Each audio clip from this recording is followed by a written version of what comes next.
नमस्कारम everyone, सभी का स्वागत है चैनल में। दोस्तों, ये वीडियो उन सब के लिए इम्पॉर्टेंट होने वाली है जो लोग अभी अभी शांभवी महामुद्रा में इनिशिएट हुए हैं। ये वीडियो मैं क्यों बना रहा हूँ?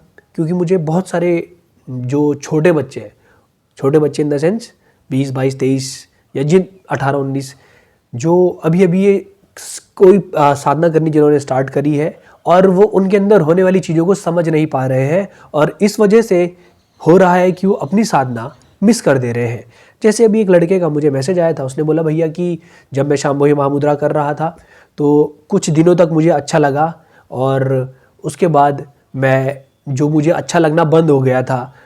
तो जिन स्टेट्स में वो जा रहा था पहले, वो उन स्टेट्स में वो नहीं जा पा रहा है। जैसा उसे महसूस हो रहा था उन दिनों क्लासेस के दिनों या ऑनलाइन या ऑफलाइन प्रोग्राम के दिनों, वैसा उसे अब महसूस नहीं होता।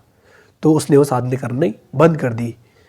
कई लोगों के दिमाग में ये ख्याल आता है कि कई लोगों के मैसेज आ रहे हैं कि भैया मैं जब अपने आप को दूसरों से कंपेयर कर रहा हूँ या दूसरे लोगों के साथ जब वो इनिशिएशन के दिन बैठा था तो कोई लोग चिल्ला रहे थे, कोई किसी की आंखों से आनंद के आंसू थे या कोई अलग अलग स्टेट में था लेकिन उसके साथ कुछ नहीं हुआ।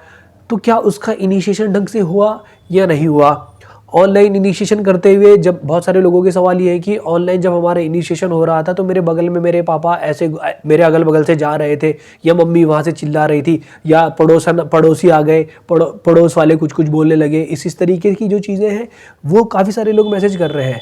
तो मैं आप सभी को, जिनके मन में ये डाउट है कि उनका इनिशिएशन ढंग से हुआ है या नहीं हुआ है, उन लोगों के लिए मैं ये कहना चाहूँगा कि भले ही आप इफ़ेक्टिव ना हो, बट जिस काम में सद्गुरु जो काम कर रहे हैं ही इज़ 100% एफिशिएंट। मतलब मेरी औकात नहीं है कुछ उनके बारे में बोलने की, पर अगर वो आपको इनिशिएट कर रहे हैं ना तो बहुत ही रेयर चांस होगा कि आप मिस कर जाओ। ऐसा हो नहीं सकता, ऐसा हो ही नहीं सकता। जब तक आप बिल्कुल ही नहीं आए हो कि यार नहीं मुझे करना ही नहीं है, तो फिर सामने वालों को भी कोई मतलब नहीं है। और आप ये मत समझना, बहुत सारे लोगों के मन में ये डाउट है कि सद्गुरु ऑनलाइन नहीं आते हैं या सद्गुरु फिजिकली प्रेजेंट नहीं होते हैं तो वो हमें शांभवी में कैसे इनिशिएट कर सकते हैं। भाई, आपने अनेकों लोगों की शायद आज से पहले कहानियाँ भी सुनी होगी कि कई लोगों को सपने में भगवान के दर्शन हो गए या सपने में उनको नींद में उन्हें ज्ञान की प्राप्ति हो गई। तो ये जो पूरा यूनिवर्स है ना, ये एक एनर्जी पे चल रहा है। जिन लोगों की अपनी एनर्जी के ऊपर मास्टरी होती है, आप जाके खुद पढ़ सकते हो, रमन महर्षि जी के कोट्स पढ़ सकते हो या अनेकों जो भी रियलाइज मास्टर हैं वो सब यही कहते हैं। अभी आज की डेट में बहुत फेमस प्रेमानंद महाराज जी, उनका आपने ज़रूर ये वीडियो शॉर्ट देखा होगा कि जो असली गुरु होता है ना, उसे आपसे फ़ोन पे बात करने की ज़रूरत नहीं है, वो सब जानता है। तो इसी रिस्पेक्ट में आपसे कहना चाह रहा हूँ कि Sadhguru is available beyond space and time. Shri Krishna भगवान जब द्रौपदी जी का हरण हो रहा था, उस समय पे श्री कृष्ण वहाँ पर फिजिकली अवेलेबल नहीं थे, प्रेजेंट नहीं थे, बट उन्होंने फिर भी उनका चीरहरण रोक दिया। तो यहाँ से मैं आपको केवल इतना बताना चाह रहा हूँ कि कुछ बीइंग्स जो रियलाइज़ हो जाते हैं, जो जान गए अपने बारे में, जो उनका नेचर है वो जान गए, तो then they are not bound by space and time. क्योंकि जो रियल बीइंग है वो स्पेस और टाइम में बंध ही नहीं सकता, ही इज़ बियॉन्ड इट। ठीक है। तो हालांकि खैर इसके बारे में हम आगे चल के कभी जब मेरी रियलाइजेशन पे चीज़ें उतरेंगी तो ज़रूर मैं इसके बारे में बात करना चाहूँगा। अभी तो सब थ्योरेटिकल है, बट ये मेरे एक्सपीरियंस से मैं आपको इतना बता रहा हूँ कि yes, I have felt the presence of Sadhguru. उतनी पावरफुल प्रेजेंस मैंने शून्य प्रोग्राम के दौरान बहुत ज़बरदस्त प्रेजेंस फील करी थी और वैसी प्रेजेंस आज तक मैंने फील नहीं करी है व्हेन ही वाज वहाँ पे वो प्रेजेंट नहीं है, सद्गुरु प्रेजेंट नहीं है वहाँ पे, but how can I feel him. केवल मैं नहीं यार, 250 लोग थे, हर कोई अलग अलग स्टेट्स में था। सो उनकी प्रेजेंस है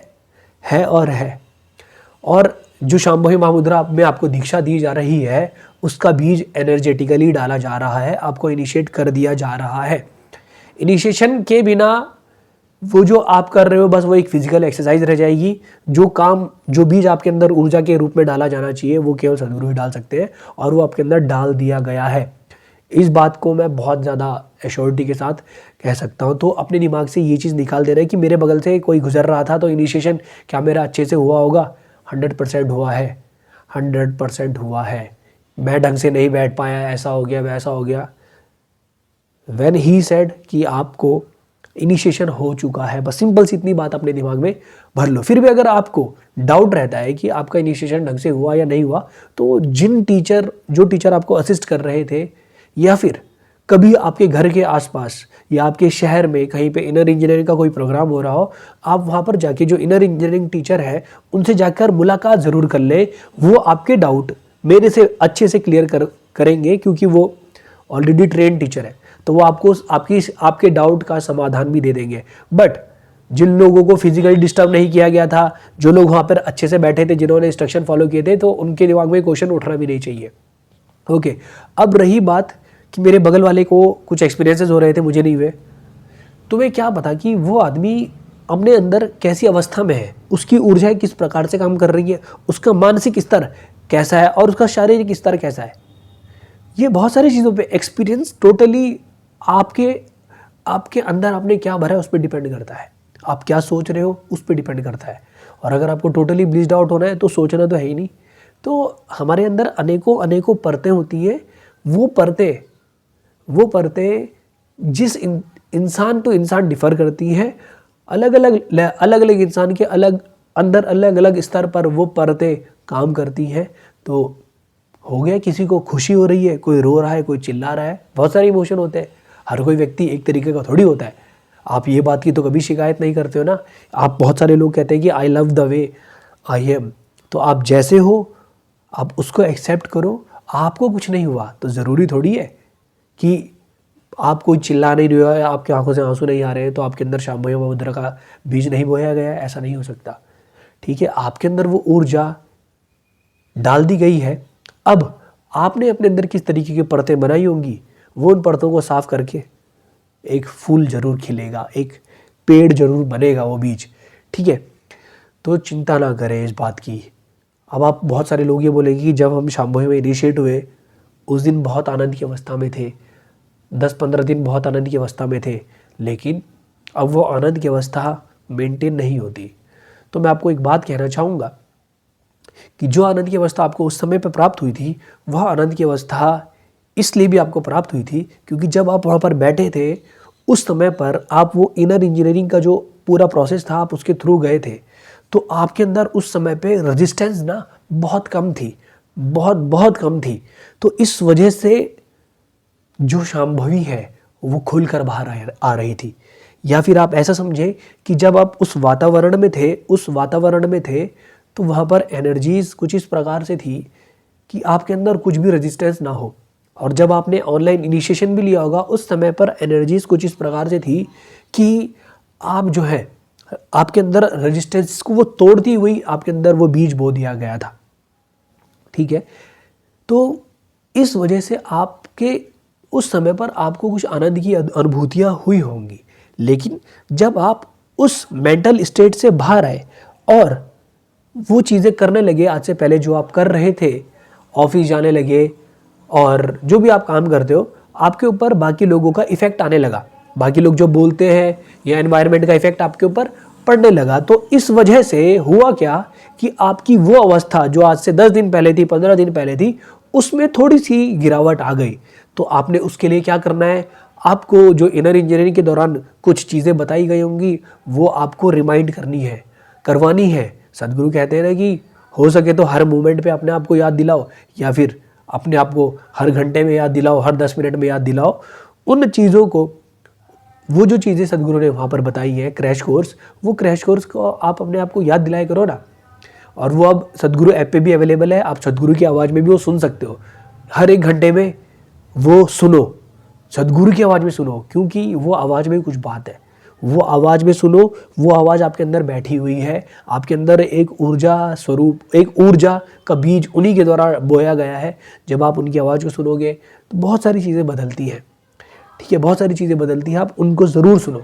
लेकिन उस चीज पर गौर करना कि जब वो कोई बात कह रहे हैं तो इस बात का मतलब क्या होगा, वो अपने आप को याद दिलाना। देखो आखिरी में मैं आपको एक चीज बता रहा हूं, दो ही चीजों का खेल है, एक है एनर्जी का और दूसरा है आपकी अवेयरनेस का।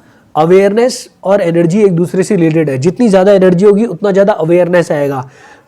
तो अवेयरनेस आप खुद भी कर सकते हो, मेंटली आप अपनी अवेयरनेस को बढ़ा सकते हो। ठीक है, कैसे बढ़ा सकते हो? मान लो कि अभी आप चुपचाप बैठ के अपना काम कर रहे थे, कोई पीछे से आया आपको ऐसे मार के चला गया, आपको गुस्सा आया, आपने गुस्से में उसको कुछ बोल दिया। ठीक है, अगला दिन भी ऐसा ही हुआ, वो आया, आपने फिर उसको गुस्से से कुछ बोल दिया, फिर आया, फिर आपने उससे गुस्से से कुछ बोल दिया। तो जब ये 3-4 दिन आपके साथ हो गया तो आप देखना कि ये 3-4 दिन में आपने एक भी बार अवेयरनेस नहीं दिखाई। मान लो ये अवेयरनेस ना दिखाने का क्या मतलब है कि अगर उसने मुझे मारा, मेरे अंदर कुछ हुआ और उसके रिएक्शन में, वो रिएक्शन है मेरा और मैंने उसको ला कुछ बोल दिया। ठीक है, ये चीज़ें अनअवेयरनेस में करी जा रही हैं। फिर अगले दिन वो आके से मार के गया, आप थोड़ा रुके, अच्छा आज से पहले मैं इसे गाली दे रहा था।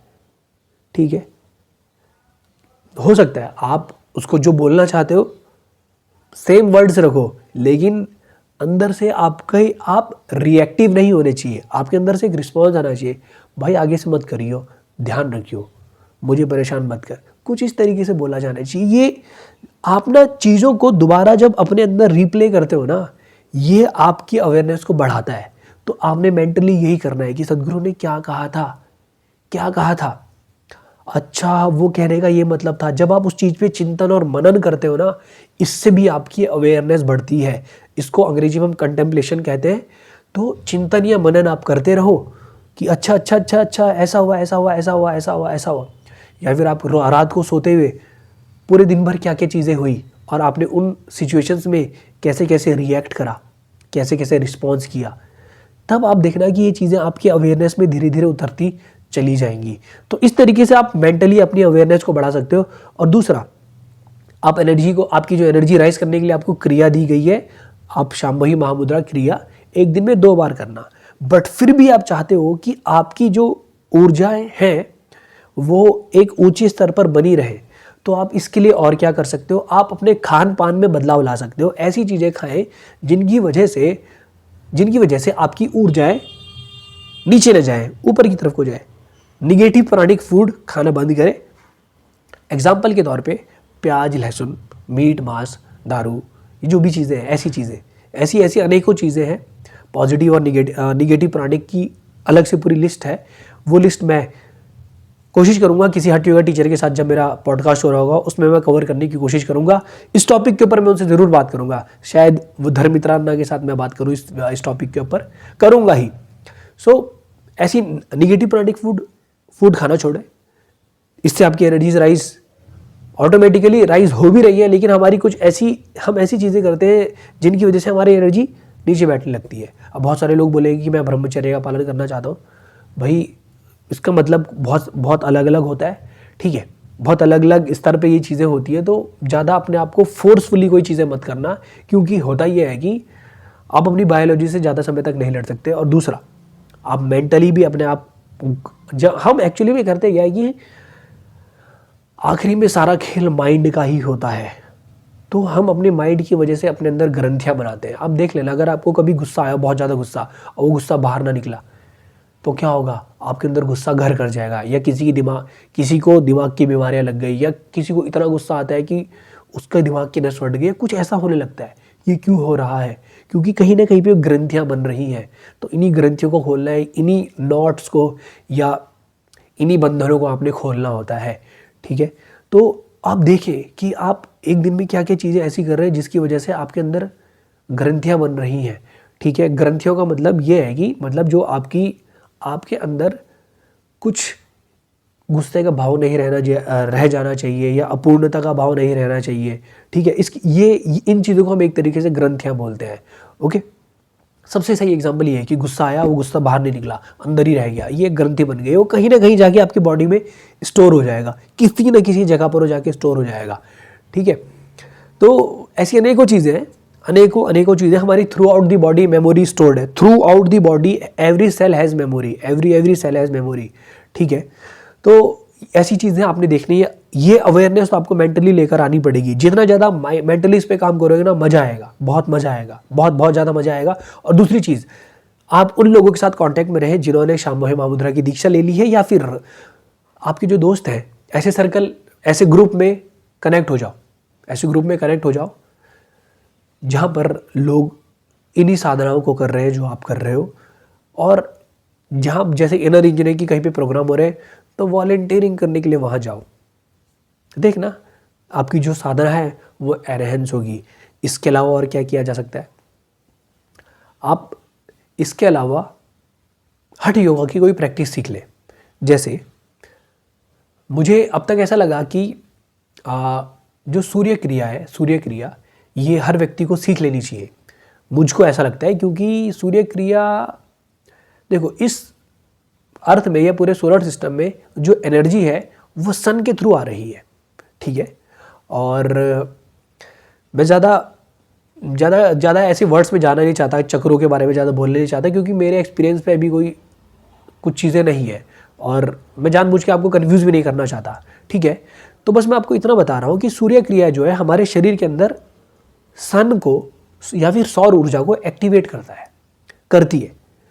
तो वो सौर ऊर्जा आप अपने शरीर के अंदर एक्टिवेट करना चाह रहे हो। जितनी ज़्यादा वो ऊर्जा एक्टिवेट रहेगी उतना आप एक्टिव रहोगे। आपने सुना होगा ना, हमारे यहाँ लोग सूर्य नमस्कार करते हैं या सूर्य देव को जल चढ़ाते हैं या ऐसी अनेकों चीज़ें सूर्य देव से रिलेटेड मंत्र पढ़ते हैं। ऐसा इसलिए कर रहे हैं कि वो अपने अंदर सूर्य की जो ऊर्जा है उसको राइज करवाना चाहते हैं। तो आप सूर्य नमस्कार जब करेंगे तो आप देखेंगे कि आप जो है वो बैलेंस्ड हो रहे हैं, आपके एनर्जी लेवल्स हाई हो रहे हैं, आपका स्लीप कोटा डिक्रीज हो रहा है। बहुत सारी चीज़ें होंगी। वैसे सूर्य क्रिया के ऊपर मैं ऑलरेडी एक वीडियो बना चुका हूँ, उसमें मैंने बताया था कि सूर्य क्रिया और शांभवी एक साथ जब आप करने लगोगे तो तब अलग ही गेम हो जाएगा। ठीक है, और जो लोग सूर्य क्रिया नहीं सीख सकते वो सूर्य शक्ति सीख लो। सूर्य क्रिया, सूर्य शक्ति। ठीक है, और मैं सूर्य क्रिया और सूर्य शक्ति की इसलिए बात कर रहा हूँ क्योंकि जब आप ईशा के द्वारा सिखाई गई प्रैक्टिसेस सीखते हो तो यहाँ पर सबसे अलग जो चीज़ है वो ये है कि यहाँ पे एनर्जी का बहुत ज़बरदस्त रोल है। सदगुरु कहते हैं कि हमारे जितने भी जगह पर हम ये चीज़ें करवा रहे हैं, हमारे अंदर एक चीज़ सबसे अलग है, वह है हमारी एनर्जी। ठीक है, तो जब मैं धर्ममित्रा अन्ना के साथ पॉडकास्ट कर रहा था तो अन्ना ने मुझे ये बोला था कि योगा तो बहुत सारे लोग सिखा रहे हैं, लेकिन ईशा में जो मेन डिफरेंस है वो एनर्जी का है। ईशा के द्वारा सिखाई जाने वाली जो प्रैक्टिसेस हैं उसमें ऊर्जा उनको अलग लेवल की लगी थी। ठीक है, तो आप ये प्रैक्टिसेस सीख सकते हैं और इन प्रैक्टिसेस को आप कर सकते हैं। हठ योगा की प्रैक्टिसेस आपको बहुत फ़ायदा देने वाली है। और वैसे तो जब आपने शांभवी महामुद्रा की दीक्षा ली होगी तो आपको उन्होंने बताया होगा कि आप बैलेंसिंग साधना भी कर सकते हो। बैलेंसिंग साधना के बारे में आप अपने जो इनर इंजीनियरिंग टीचर है आप उनसे भी बात कर सकते हैं, वो आपको बता देंगे। कोई भी ईशांगा है या आप किसी भी, जब मैंने आपको ऑलरेडी बताया कि कहीं पर इनर इंजीनियरिंग का प्रोग्राम हो रहा हो तो आप उन टीचर से आप जाके बात कर सकते हैं, उनसे पूछ सकते हैं कि मैं अपनी साधना को किस तरीके से एनहेंस कर सकता हूँ। इसके अलावा एक चीज़ मैं हर किसी को बोलने लगा हूँ, वो है लिंग भैरवी देवी स्तुति करना स्टार्ट करना। मेरे देवी के ऊपर जितने भी वीडियो हैं आज से पहले, आप उनके नीचे बस कमेंट जाके पढ़ लेना। कितने ही सारे लोग, जब मैं आश्रम गया था मुझे मिले थे, उन्होंने बोला कि आपकी वीडियो देखने के बाद हमने लिंग भैरवी देवी स्तुति करना स्टार्ट किया, वो भी शांभवी महामुद्रा से पहले। हमारी शांभवी महामुद्रा एनहेंस हो गई। ठीक है, इसी तरीके से अनेकों लोग मिले मुझे, और हर किसी की लाइफ में देवी ने एक मैजिक सा कर दिया है। ठीक है, तो मैं आपसे केवल इतना कह रहा हूँ कि आप लिंग भैरवी देवी स्तुति करना स्टार्ट करें अपनी साधना से पहले, और देखना आपकी सारी साधना एनहेंस होने लगेंगी। बहुत अनेकों एग्जाम्पल है मेरे पास, अनेकों एग्जाम्पल है जो बस केवल यही कह रहे हैं कि हमारी साधना देवी की वजह से एनहेंस हुई। और उन एग्जाम्पल का मुझे करना क्या है? मैं तो आपके सामने जीता जागता एग्जाम्पल आपके सामने बैठा हूँ। 2023 से पहले मैंने ये सोचा भी नहीं था कि मैं समयमा कर लूँगा, वो भी इतनी जल्दी। 2023 में मैंने सारे एडवांस प्रोग्राम किए। 2023 से पहले मैंने हठ योगा के प्रोग्राम सीख लिए थे, जैसे सूर्य क्रिया मैंने 2023 में सीखी है। जैसे मैंने योगासनास, अंग मर्दना, भूत शुद्धि, ये सब मैंने 2023 से पहले सीख लिए थे। 2023 में मैंने सूर्य क्रिया सीखी। मुझे कोई आइडिया भी नहीं था कि मैं इतनी ही जल्दी दिसंबर में आके मैंने समयमा भी कर लिया 2023 में। मैं बस ये सोचता रहता था कि यार मैं कब जाऊंगा 2023 में मैंने फिर सबसे पहले शून्य किया, उसके बाद मैंने भाव स्पंदना करा और मैंने फिर फाइनली 8 डे साइलेंस प्रोग्राम, जिसे हम समयमा के नाम से जानते हैं, वो मैंने किया। और बताऊँ सबसे मैजिकल चीज़ क्या थी इनमें, कि जब मुझे ऐसा लगता था कि मेरे घर से थोड़ा सा रेजिस्टेंस आएगा इसके लिए, मतलब साधना सीखने के लिए रेजिस्टेंस नहीं, बार बार इतनी दूर जाने के लिए रेजिस्टेंस आएगा, लेकिन एक भी बार मेरी मम्मी ने मुझे नहीं रोका। मुझे नहीं पता, मेरे को मतलब मैंने जितनी बार भी मम्मी के सामने बोला कि मुझे अब मैं इस तारीख को जाऊंगा वहाँ, हाँ अगली बार शून्य तक तो ठीक था, फिर 2 महीने बाद भाव स्पंदना करने के लिए, उसके बाद जब समयमा के लिए आपको प्रिपरेशन करनी होती है 60 दिन की, ठीक है, उस प्रिपरेशन में बहुत सारी चीज़ें आपको ध्यान रखनी होती है। खाने में लहसुन, प्याज, दूध छोड़ दिया, चाय छोड़ दी, सब कुछ छोड़ दिया। खा क्या रहा हूँ, मतलब मम्मी ने यही पूछा कि खाएगा क्या, लेकिन गुस्से में नहीं पूछा। तो अनेकों चीज़ें जो मेरे लिए बंधन हो सकती थी, जो मेरे लिए रुकावट हो सकती थी, कुछ भी मेरे सामने नहीं आया, कुछ भी नहीं आया। वो क्या मेरी औकात नहीं है, मैं आपको पहले ही बोल रहा हूँ, ठीक है। और मुझको पता है कि वो उन्हीं की ग्रेस की वजह से हुआ है, ठीक है। अब आप बहुत सारे लोग बोलोगे कि सदगुरु की ग्रेस नहीं है क्या इसमें? भाई मेरे पास कोई वर्ड्स नहीं है, ठीक है। मैं सदगुरु के लिए तैयार हो रहा था इतने समय से, और अभी भी मैं जो तैयारी कर रहा हूँ, केवल और केवल जिस दिन कुछ भी हो, बस मैं उनको रिसीव करना चाहता हूँ, वो तैयारी उनके लिए। अब आप ये मेरे को जज मत करना, उन्हीं जो उन्होंने बोला वो सब मैं यहाँ पर आके कर रहा हूँ। लिंग भैरवी देवी भी उन्हीं के द्वारा आप हमारे सामने, उन्हीं के द्वारा हमको दिया गया एक गिफ्ट है। तो सारा जीवन उन्हीं के चरणों में है, सब कुछ उन्हीं के चरणों में है। तो आप ये मत समझें कि मैं सारा क्रेडिट देवी को दे रहा हूँ। हाँ भाई, जो मेरे अंदर से फीलिंग निकलेगी वो तो मैं बोलूँगा ही। अभी मैं देवी बोल रहा हूँ, क्या पता अगले मूवमेंट में मैं सदगुरु बोल दूँ। सदगुरु तो सब कुछ ही है, अगर वो ना होते तो मैं देवी के बारे में कभी जान पाता क्या। बट सदगुरु 2019 में आ गए थे, मैं स्ट्रगल कर रहा हूँ, आग पैदा कर रहा हूँ अपने अंदर, कर रहा हूँ। लेकिन 2023 में जो एग्जीक्यूशन हुआ है ना साधना का, वाह यार वाह, मतलब ये अनबिलीवेबल था। क्योंकि 2023 में मैं इनर इंजीनियरिंग के लिए वॉलंटियरिंग करने के लिए गया था। तो मैंने वहाँ से जो इनर इंजीनियरिंग के टीचर थे, मैंने उनको बोला कि मेरे पास ना 2-3 घंटे फालतू बचते हैं, तो मैं ध्यान में बैठने की कोशिश करता हूँ, लेकिन मैं ध्यान नहीं कर पाता। तो उन्होंने मुझे बोला था कि आप ना समयमा कर लो। उस दिन मेरे अंदर मेरे माइंड में थॉट आया कि भाई क्या बात कर रहे हैं ये, कि अभी तक मैंने ना शून्य किया है, ना मैंने भाव स्पंदना करा है, और ये भाई कह रहा है कि मैं समयमा कर लूँ जाकर। मतलब मुझे उनकी वो बात में ना नादानी लगी थी। लेकिन मैंने देखा 2023 के एंड में मैं उस जगह पर था, और it was only possible because of Devi. तो आप सभी लोगों को मैं केवल इतना कहना चाहूँगा कि आप अपने जीवन में देवी की प्रेजेंस या देवी की कृपा प्राप्त करने की कोशिश करें। वो आपकी साधना जिसे को 10 गुना, 1000 गुना, पता नहीं कितने गुना तक ले जा सकती है, कितने ही गुना तक लेकर जाया जा सकता है।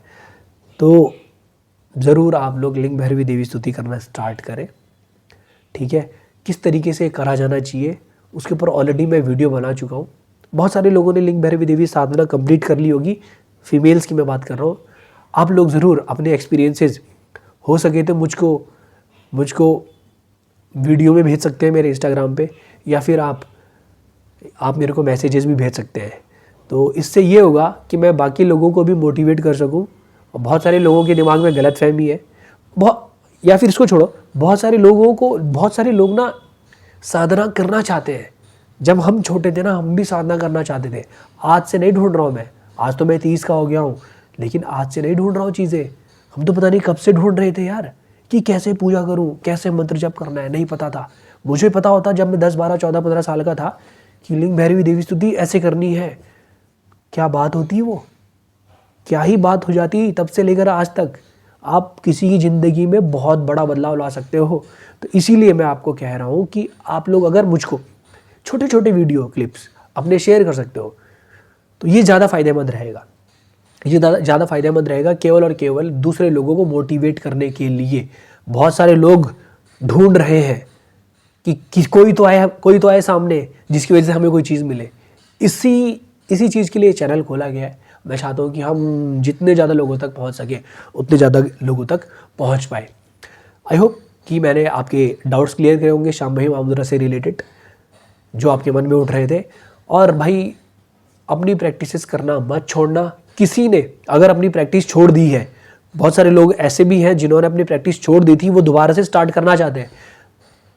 मेरा दोस्त, मेरा रूममेट जिसके साथ मैं अभी शम्यमा करके आया हूँ, उसने शांभवी में दीक्षा ली, 3-4 महीने ही करा, छोड़ दी थी, दोबारा उसने स्टार्ट करी। आप भी कर सकते हो। और मैं आपको ही कह रहा हूँ कि अगर आपने छोड़ दी थी तो वैसे तो सदगुरु ऐप में शांभवी मंडला सपोर्ट है, आप उसको भी कर सकते हो। या फिर सबसे बढ़िया चीज़ तो ये है कि अगर आपके शहर में इनर इंजीनियरिंग का कोर्स हो रहा हो तो वहाँ पर जाके आप वॉलंटियरिंग करो, इनर इंजीनियरिंग टीचर से बात करो कि मैंने ऐसा कर दिया था तो मुझे क्या करना चाहिए, तो आपको मेरे से अच्छे से गाइड कर देंगे। पर अपनी साधना जितनी जल्दी हो सके उसको स्टार्ट करो। जो लोग जिनमें शांभवी एक बार कर रहे हैं वो 2 बार करना स्टार्ट करो। अगर आप केवल शांभवी करते हो तो आप 2 बार शांभवी करना शुरू करो। आपने भले ही आज से पहले जब मंडला था तब 2 बार करते थे, बीच में छोड़ दिया, एक ही बार करते हो। आज से ही जब आपने वीडियो देख ली 2 बार करना शुरू करो। मैं बोल रहा हूँ our time and energies are limited. Let's make use of the tools given to us. Her possible तरीके से उनको यूज़ करना है, ठीक है। 2 बार शांभवी करना स्टार्ट करो, देखना। हम लोग बहुत एक्सक्यूज़ देते हैं कि मेरे पास टाइम नहीं है, कैसे करूँगा। इसके ऊपर मैं ऑलरेडी वीडियो बना चुका हूँ शम्यमा के 3rd पार्ट में, आप वो भी जाके देख सकते हैं, लिंक मैं डिस्क्रिप्शन में दे दूँगा। आई होप कि आपको वीडियो पसंद आई हो, बाकी लोगों तक भी पहुंचाने की कोशिश करें जिन लोगों को ज़रूरत है। मिलेगा आपसे अगली वीडियो में, तब तक के लिए नमस्कार, धन्यवाद।